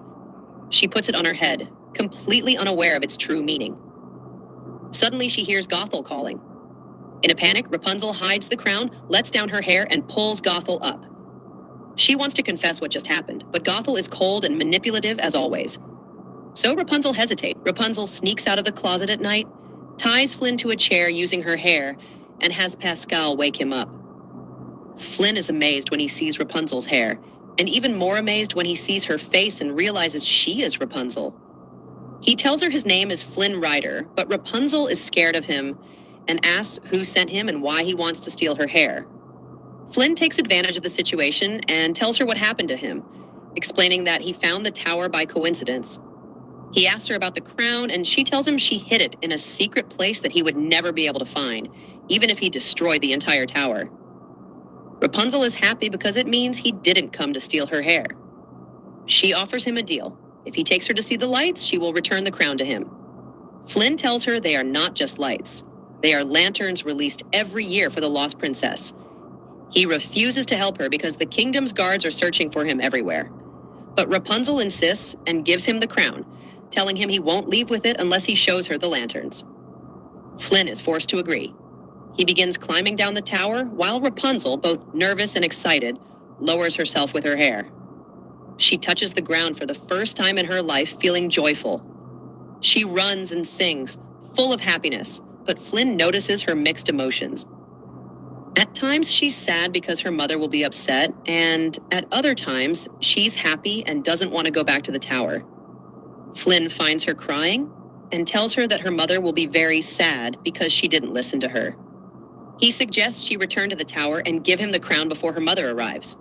Rapunzel refuses and insists she must see the lanterns. She gets scared when a rabbit jumps out of the bushes. Flynn then gets an idea to convince her to go back. He tells her about a nice restaurant where they can eat. Meanwhile, Maximus is looking for Flynn and runs into Gothel, referred to here as Jason, who is surprised to see him alone in the forest. She rushes back to the tower and calls out for Rapunzel, but there is no response. She enters through a secret passage, climbs up the tower, and finds it empty. She discovers the bag with the crown and sees a picture of Flynn, realizing he's the one who took Rapunzel.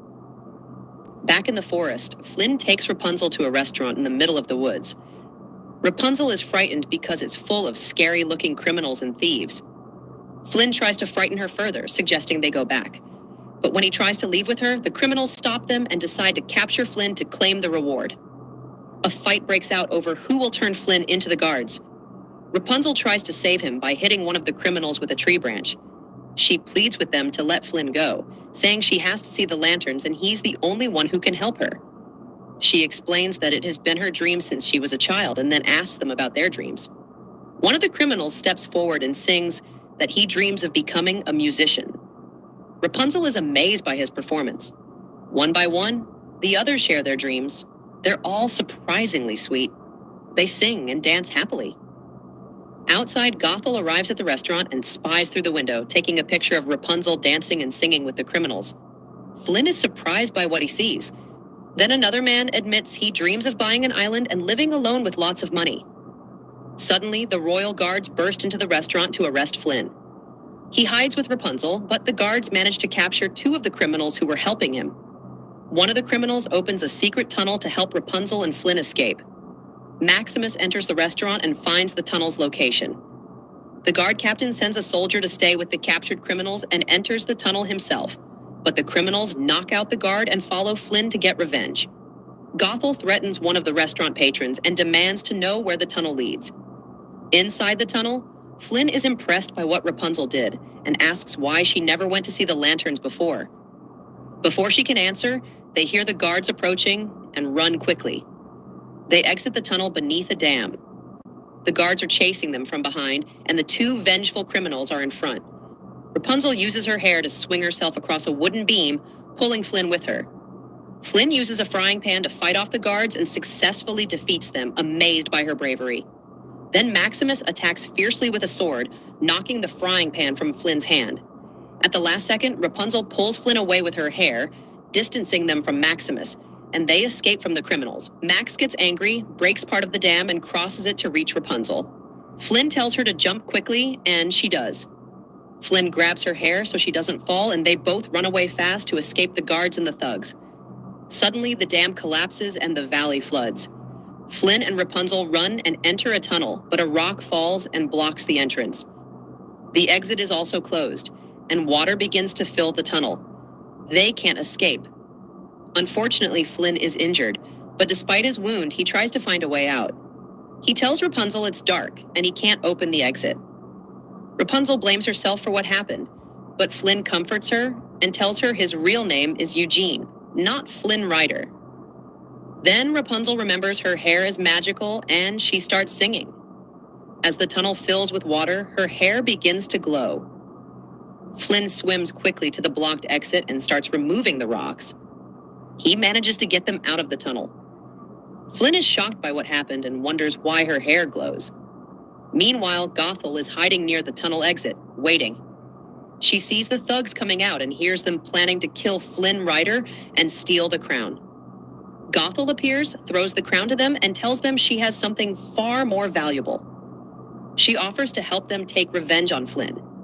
Back with Rapunzel, she wraps her glowing hair around Eugene's wound and starts singing. He's amazed by what he sees. When she stops singing, he's shocked to see the wound completely healed and his hand back to normal. Rapunzel explains that her hair restores youth and heals wounds, but if it's cut, it turns brown and loses its magic. That's why her mother never let her leave the tower, and it's also why she never saw the floating lights up close until now. Eugene feels sorry for her since she's never been outside the tower. He asks if she'll go back. Rapunzel hesitates. She doesn't want to, but she's afraid of upsetting her mother. Eugene comforts her again and tells her about himself. How he pretended to be Flynn Rider, a character from a story he used to hear as a child in the orphanage. The story was about a hero who helped people and had lots of money, so Eugene decided to become him. Rapunzel tells him she likes the name Eugene more. At that moment, it's clear they both like each other. Later, Eugene tells her he'll get some firewood and leaves. Suddenly, Pascal gets scared when Gothel appears to Rapunzel. Gothel tells Rapunzel that Eugene is lying to her and urges her to come back to the tower. Rapunzel refuses and insists people aren't as bad as Gothel made her believe. She feels Eugene truly loves her. Gothel mocks her and says Eugene is just using her, that she shouldn't fall in love with a thief. She throws her the crown and bag and tells her that once Eugene gets the crown, he'll leave her. Then Gothel leaves. Soon after, Eugene returns and checks on Rapunzel, who has hidden the crown. Gothel and the thugs are watching them from a distance. The next morning, Max finds Eugene and tries to catch him. Rapunzel wakes up and helps Eugene, stopping Max with Pascal's help. She calms Max down and treats him kindly, which makes Max very happy. She asks Max not to arrest Eugene today because it's her birthday. Both Max and Eugene agree. Then they arrive at the kingdom, and Rapunzel is amazed by everything she sees.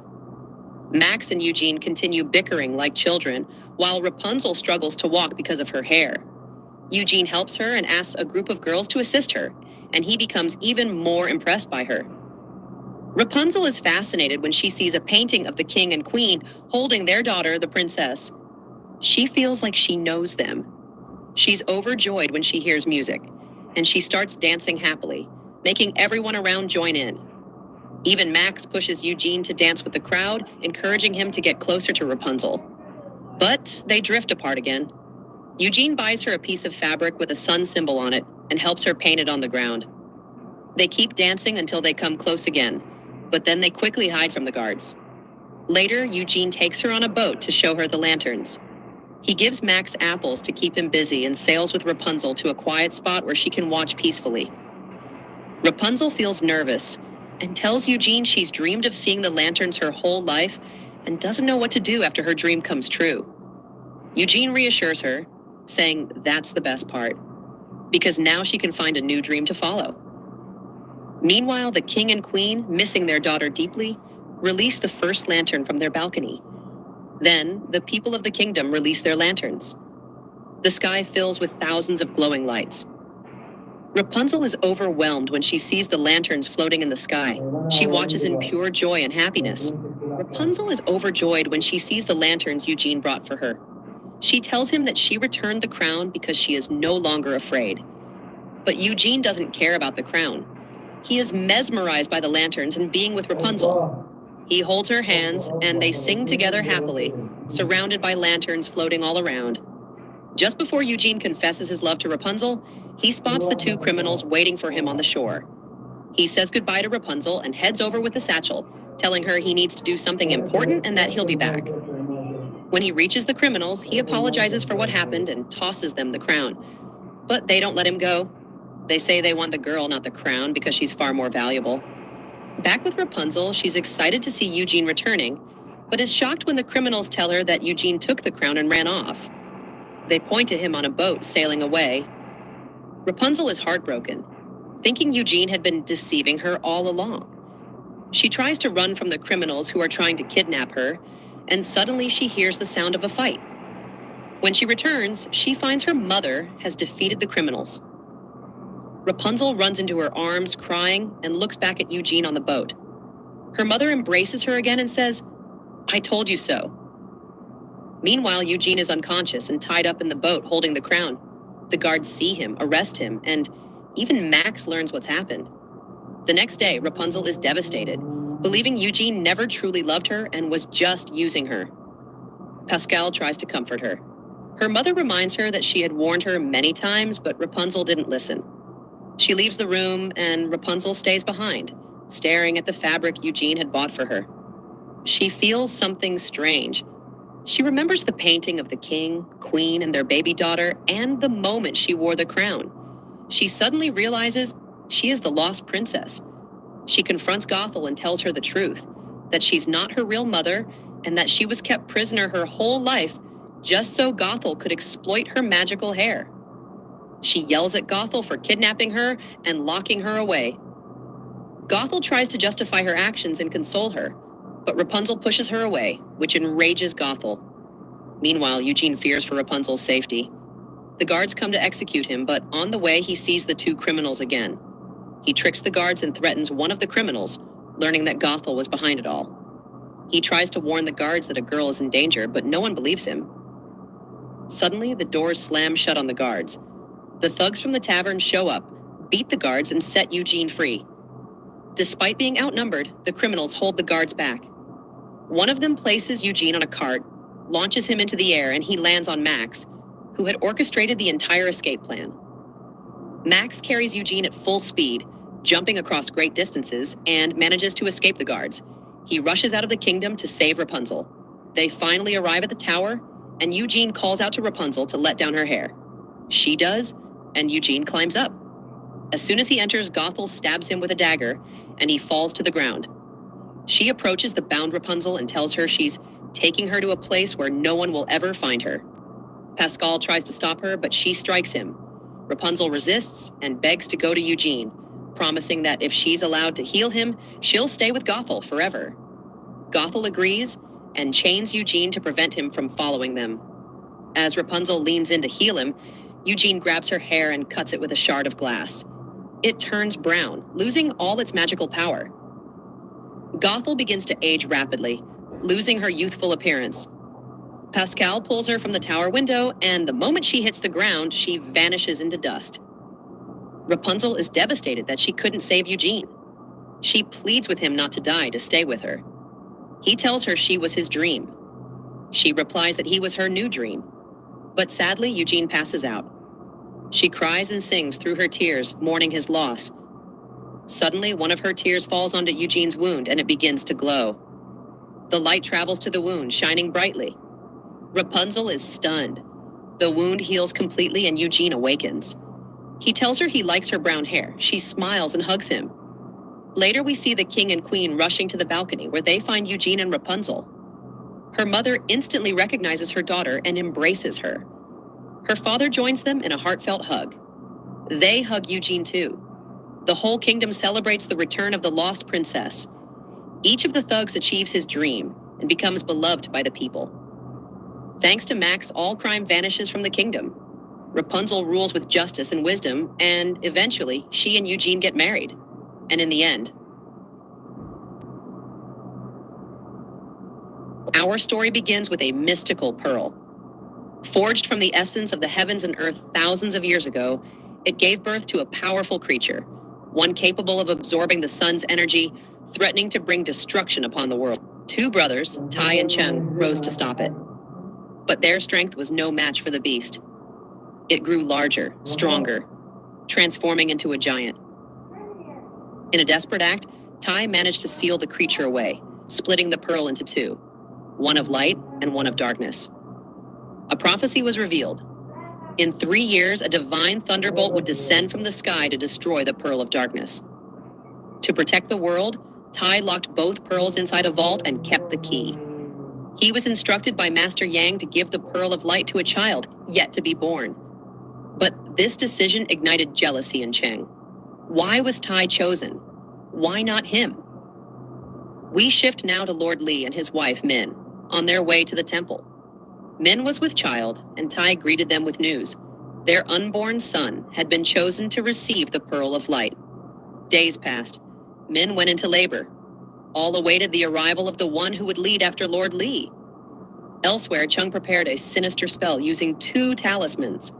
He bewitched Tai's assistant, who then tricked Tai into drinking a potion. Tai collapsed. The assistant tried to open the vault but couldn't touch the pearls. Meanwhile, Min was in pain. She needed the pearl now. Lord Li rushed to the vault and was shocked to see Tai unconscious. He struck him repeatedly until he woke up and opened the vault. The assistant tried to steal the pearls, but Tai stopped him just in time, realizing he was under a spell. Suddenly, an old woman appeared. She took both pearls, embedded the dark one in a gemstone, and handed it over. When Lord Li destroyed the stone, the pearl of darkness transformed into a beam of light and entered Min's body. Soon after, their child was born, twisted and terrifying. A child born of darkness. He unleashed chaos on the village. Tai stopped him by placing a magical collar around his neck, one that would suppress his powers. He was ready to end his life. But Lord Li and Min begged him to spare the boy. They would raise him themselves. Despite the villagers' anger, how could they raise a demon? The old woman returned with another warning. In 3 years, a curse would descend from the skies and consume the child. Lord Li rushed to Master Yang for help. Meanwhile, Chung had stolen the Pearl of Light. He traveled deep beneath the ocean to the Dragon Kingdom and begged the Dragon King to grant his son power, offering to raise the boy in return, hoping to prove his worth.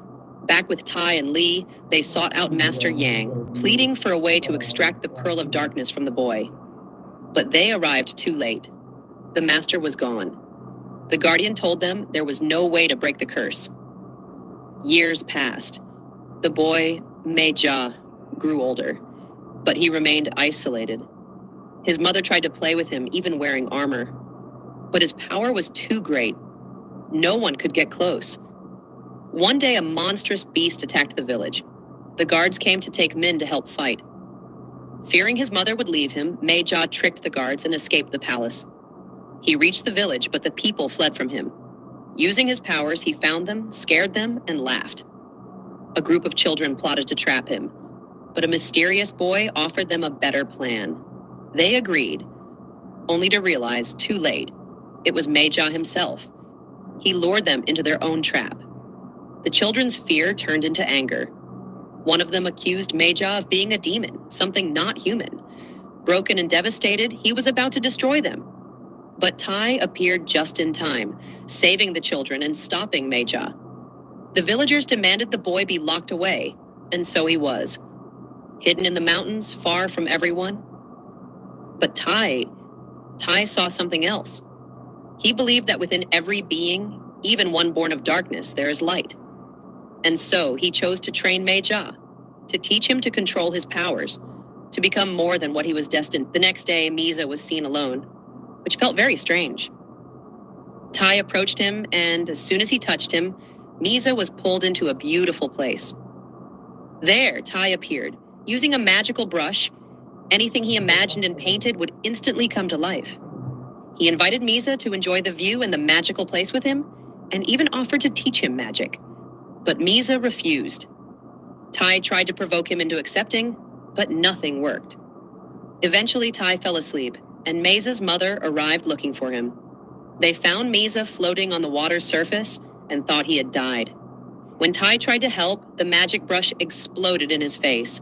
Misa had used it to turn a frog into the form of his mother. Misa tried to help Tai, but accidentally set him on fire. His parents arrived and helped Tai. His mother encouraged him to stay hopeful, to prove to the villagers that he could do good, and that he wasn't the outcast they thought he was. But Misa confessed he hated them all, because they always treated him like he didn't belong. They decided to give him a new weapon to fight demons. Maza was thrilled and finally agreed to learn magic to protect the villagers from the monsters. Tai began training him, but sadly, Mesa failed again and again, and ended up killing innocents along with the demons. His father tried to convince him to continue training, showing him images of the monsters he had fought, but they also showed the innocents he had harmed. Still stubborn, Mesa stole Tai's magic brush and used it to draw a portal, escaping from the painting world. Back in the village, he noticed a monster that could manipulate water. It was about to eat a dog, so Misa intervened, but the monster hid in barrels of water. Misa began destroying the barrels one by one. The villagers saw him doing this, but didn't realize he was chasing a monster. Eventually, he burned all the barrels, and the monster escaped into the forest. Unfortunately, it kidnapped a young girl, and Mesa chased it all the way to the sea. Just as it was about to flee, Misa appeared and blocked its way. We then learned the monster was the son of the Dragon King, and that Xing had given Misa the crystal of light when he was a child. Misa remembered his enemy, took the girl, and the battle began. The monster used bubbles to paralyze them and turn them into stone. It even grabbed Misa's hand. But Misa fought back, even after his hand turned to stone, and managed to defeat it. The monster then gave him a cure that restored his hand. He also freed Bin, who returned to his normal self and thanked Misa for saving his life. They became close friends, always playing together. Before leaving, Bin gave Misa a magical shell to call him anytime he wanted to play again. Misa was overjoyed. It was the first time anyone had played with him. Bin realized Misa was his only true friend. He left, and Misa returned to the village, only to be accused of kidnapping the girl. No one believed he had saved her from the monster. Her father accused him directly, calling him the monster. Furious, Misa attacked the villagers, but Tai stepped in again and saved them. At the same time, Bin returned to his father, the Dragon King, and told him what had happened between the humans and dragons in the past. His father explained that dragons once protected humans from monsters, but humans turned against them for no reason. That's why they were banished to the underworld. Now they plan to use Misa to fight the humans. Once the Dragon King appeared and saved the village, people would release the dragons and make peace once again. Back to Misa. His mother told him they had invited the whole village to his 3rd birthday. She also said they had caught the monster he was chasing and that it would confess the truth in front of everyone. Misa was so happy, and he rushed off to invite his only friend, Bin. When he blew into the shell, Bin appeared before him. After everything he's been through, he decides to invite his only friend, Ben, to his birthday. He blows the magical conch, and Ben appears. Touched by the gesture, Ben agrees to attend. But before setting off, the dragons gift him an armor, crafted from their own scales to protect him. They also warn him, Misa is cursed. He won't live past his birthday. And if the villagers discover who he truly is, they'll have no choice but to kill him. As the day approaches, Shang visits Mesa and reveals the truth. He too was created from the evil crystal, and like him, will die on his birthday. Later, when Misa meets his family, Tai offers him a gift, a powerful tool to fight the monsters ahead. His father gives him a talisman, telling him, you must fight for the future. But Mesa surprises them. He already knows. He knows he's going to die. He chants a spell, one that breaks Tai's magic, revealed to him by Shang. Misa loses control. His body shifts. He attacks Tai, nearly killing him. Until Ben intervenes. Using his ice powers, Ben restrains Misa, buying Tai just enough time to reattach the magical collar. Misa collapses, returning to normal. Then, he walks away. But now, Misa's father knows the truth. His son is one of the Dragon Clan. The villagers demand his death. But before they can strike, Misa takes action. He freezes the village. He knows. If he doesn't destroy it, the dragons will be trapped forever. It's the only way. Later, Misa learns that his father sacrificed himself to save him, and that the talisman he gave was meant to protect him all along. Determined, Misa returns to rescue him and confronts Ben in an epic battle. Ben traps them all inside a magic painting using his enchanted brush. A new fight begins, inside this world of canvas and color. But as chaos erupts, they realize they're trapped inside an icy crystal. They clash again, desperate to escape. Misa grabs the brush with his foot. He can't draw, not at first, but with everything on the line, he creates a portal, a way out. Ben transforms into a massive dragon. He soars above the icy dome, ready to obliterate the village. Mesa has no choice. He recites a final spell and transforms. Stronger than ever before, he channels all his power to stop the ice from destroying the village, and just in time, he saves them all. Then he faces Ben, but doesn't kill him. Ben asks, why? And Misa answers, because you're my only friend. He approaches his father and burns the talisman.